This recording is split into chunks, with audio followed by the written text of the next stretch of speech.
acá estoy rodeada de verde, Facundo, porque volvió Karina y su rincón verde. ¿Cómo estás, Karina? ¿Qué tal? Muy bien. Buenas tardes. Karina ha estado perfeccionándose, Karina, en lo que hace, en sus conocimientos, por eso no nos ha estado acompañando los martes. Pero hoy volvió con algo muy interesante que es el cultivo de aromáticas, que tiene sus secretos. Por supuesto, sí, tiene sus secretos. Las aromáticas son unas plantas que, como su nombre lo indican, Sí. tienen aromas. Bien. Producen ¿Todas son aceites. comestibles? ¿O hay aromáticas que no? Hay algunas que no. Bien. Sí, generalmente se utiliza más medicinal y algunas como condimentarias. Perfecto. Pero bueno, hay que utilizarlas en dosis mínimas porque pueden provocar algún tipo de toxicidad. El alcalfor, por ejemplo. Sí, es verdad que... Bueno, ese es el que se usa para las inflamaciones. Las inflamaciones. Bien, Exacto. perfecto. Entonces, contame, ¿cuáles son las... ¿Qué tenemos acá? Esto es romero. No, es lavandín, se llama. Es muy parecida a la lavanda. Perfecto. Ah, nada que ver. Yo romero le... Claro, romero es con el palito Es más... muy parecida, claro, pero la Bien. hojita es como mucho más finita, la del romero. Perfecto. Y más cortita. Aquí tenemos... Acá orégano. este es un plantín de orégano, ¿sí? Y esta tiene un olor muy A característico. ver si adivino. Ah, sí, ruda. Ruda. Claro. La Claro, ruda de la buena suerte, ¿viste? Viste que dicen que el 1 de agosto El es... 1 de agosto, Hay que tomarse un té de ruda. ¿vos lo hacés? No. yo sí, mi mamá lo hacía. No, es té ruda, ¿es de esto o no? Sí, sí, sí. Claro. ¿Y Se qué? hierve la hojita, mi mamá lo Siempre hacía y nos pensé esto daba debe ser el... un poco tóxico. No es tóxico. Según la bibliografía es abortivo. Bien. Es digestivo, pero es abortivo, entonces hay que tener como cuidado. ¿Tu mamá está digamos. bien en este momento? Mi mamá está re bien. Bien, entonces, bueno, no es... mal nos hace parecer. La vamos a traer a tu mamá ese día, entonces, Bien, que nos perfecto. cuente. ¿Y qué secretos tiene el cultivo de las aromáticas? ¿Tienen su cuidado particular? Exacto. Como todas las plantas requieren condiciones, Bien. ¿sí? Acá estos plantincitos están como salen del vivero cuando Bien. los compramos, pero hay que trasplantarlos en una maceta de por lo menos de 1 o 2 litros de capacidad, Bien. ¿sí? Para el mejor desarrollo de las raíces. Las aromáticas no requieren muchos riegos, ¿sí? No riegos frecuentes, siempre que tengan la tierra casi seca, cuando está Bien. seco recién lo regamos. Y el sol directo necesitan mucho sol, ¿sí? dentro de la casa 6 no. horas, pero que le dé la luminosidad, Bien. ¿sí? Por lo menos Natural. natural, de 5 a 6 horas, sí, Bien. es muy importante. Porque viste que está muy de moda en la cocina tener las macetitas bonitas con diferentes aromáticas. Exacto. Mientras les dé la sí. luz está bien. Mientras le dé la luz está bien. Requieren la luz, sí, o media sombra. Quizás no el sol directo, pero sí media sombra. Perfecto. Y lo importante es que utilicemos un buen sustrato y equilibrado porque necesitan mucho drenaje, porque como no les gusta mucho el agua, Bien. necesitan poca humedad.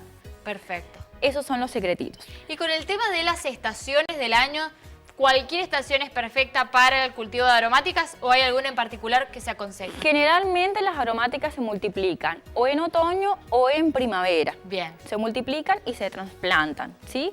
Y cabe destacar que tenemos especies que son anuales o que están todo el año, por ejemplo la lavanda o el romero, y otras especies que son anuales o temporales, que hay que sembrarlas o trasplantarlas en cada una de las temporadas. Bien. Por ejemplo, lo que consumimos mucho la albahaca como condimento es una especie de verano Sí. y solamente nos dura esa temporada porque no resiste las heladas, se hiela, salvo que hagamos un cuidado especial, que la Un cuidemos con una manta invernadero. térmica en un Bien. invernadero o adentro de la casa. Yo la metí a mi casa y murió. Y murió. Sí, Igual. es que a veces no resiste mucho el frío. Perfecto. Sí, me encanta la albahaca, pero no se desarrolló adentro.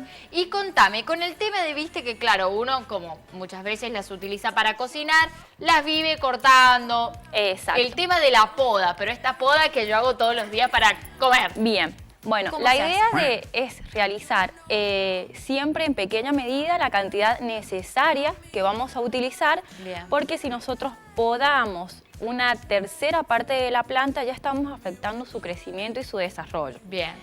Y para mantener el desarrollo de las especies aromáticas, sí es necesario a veces cortar las flores, ¿sí? para que bien. no cumplan todo su ciclo y así pueden expresarse vegetativamente. Ese es el secretito. ¿Cómo entonces yo cuando la planta ya le sale la flor, se la tengo que Le sacar? corto la flor, claro, y ella sigue creciendo para desarrollar más flores. Entonces Bien. como que la voy estimulando para Es su lo típico crecimiento. que dicen para que la fuerza no se le vaya No a la se le flor, vaya sino la que- flor, sino que siga. Claro. Perfecto, bien. ¿Y algún otro secreto que hay que tener en cuenta a la hora que vos mencionaste la multiplicación? ¿De qué estamos hablando cuando hablas de la multiplicación? Generalmente las especies aromáticas se multiplican de forma vegetativa.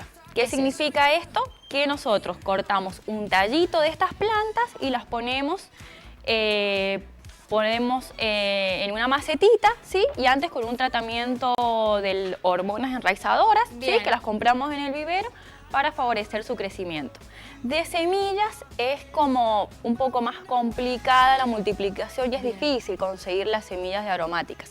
Por eso Perfecto. es mucho más fácil hacer el hijito comúnmente que se llama. Entonces, fácilmente cualquiera, o sea, yo corto cualquiera de estas ramitas, las coloco en... Siempre que tenga la parte más leñosa, las aromáticas tienen una parte que está como más tierna y Sí. la parte más leñosa que es la parte más viejita, digamos. Bien, que acá Entonces, sería esto. Claro, esa Bien. parte es la que tenemos que cortar para multiplicar. Perfecto. ¿Cómo se llama entonces si voy al vivero a pedir eso? ¿El líquido? Una hormona enraizadora. Bien, así de fácil Sí, me sí, lo sí, dan y así en de eso lo fácil. coloco para Sí, sí, sí. multiplicarlo. Y después crece la raíz y lo planto. Y lo plantamos. Así de Exacto. fácil. Sí, o si no lo podemos dejar un día. Son soluciones que vienen en polvo y se preparan líquidas. Bien. Dejamos las estaquitas 2 o 3 días ahí y después las podemos trasplantar a la maceta y ya actúa. Perfecto. ¿Alguna forma de combinarlas específica para que, no sé, potenciar su crecimiento, para que no se mezclen los aromas o algo así? Generalmente se hace por los requerimientos de riego que tienen. Por ejemplo, el bien. perejil, el cilantro, el apio y la albahaca requieren mucha mayor cantidad de agua que una lavanda, que un romero, que un orégano. Entonces, para favorecer ese crecimiento, las asociamos según los requerimientos de humedad que necesitan. Perfecto. Y en cuanto al tamaño que pueden llegar a tomar, viste que uno por ahí planta, no sé, algo que le queda muy bonito aquí, pero después es un despropósito porque me creció demasiado la planta y no me Claro. sirve. La albahaca, por ejemplo, es más pequeña quizás que un romero. Sí, exacto. La albahaca ocupa muy poquito espacio, que en una maceta de 2 litros va a estar bastante bien. Quizás un romero o una lavanda, como son especies perennes, con el pasar de los años, digamos, Bien. una planta de 2 o 3 años puede ocupar hasta 1 metro cuadrado aproximadamente. Pero bueno, si la idea de nosotros es ocuparla condimentariamente, la podemos ir podando y podemos ir manteniendo a ese espacio. Perfecto. La última preguntita que te hago, Karina, y tiene que ver con la multiplicación, de lo que estábamos hablando. ¿En cualquier época del año lo puedo hacer? No, se hace en la temporada de otoño, que sería marzo, y en primavera, agosto, septiembre. En este momento, estamos en un momento en el que no crecen y en el que no es bueno multiplicar. O sea, Claro, no es momento de aromar. no es momento, hay que esperar unos 15, 20 días más. Perfecto, entonces, bueno, la verdad ha sido muy interesante. A mí me encantan las aromáticas y está bueno tenerlas en la huerta porque, viste, uno no es lo mismo el perejil seco que no tiene gusto. Además, secado, que las uno- aromáticas cumplen funciones repelentes de insectos al tener esos aromas tan característicos. Entonces, si tenemos nuestra huerta de hortalizas e intercalamos las aromáticas, hacemos como un control natural, claro, de las plagas en la huerta. ¿Alguna en particular que sea más aconsejable? Bueno, la ruda tiene un La olor, ruda, un el aroma tremendo. perejil, la lavanda. Perfecto, esas son las más indicadas para... Claro, el apio, que son las que tienen como sus aromas mucho más concentrados, más fuertes. Bien, bueno, ahí tenemos entonces otra utilidad que tienen las aromáticas, además de comestibles, del té de ruda que te podés hacer el 1 de agosto, también para ahuyentar las plagas de tu huerta. Karina, como siempre, muy interesante. Muchas gracias tu por la propuesta. invitación. Hasta la próxima.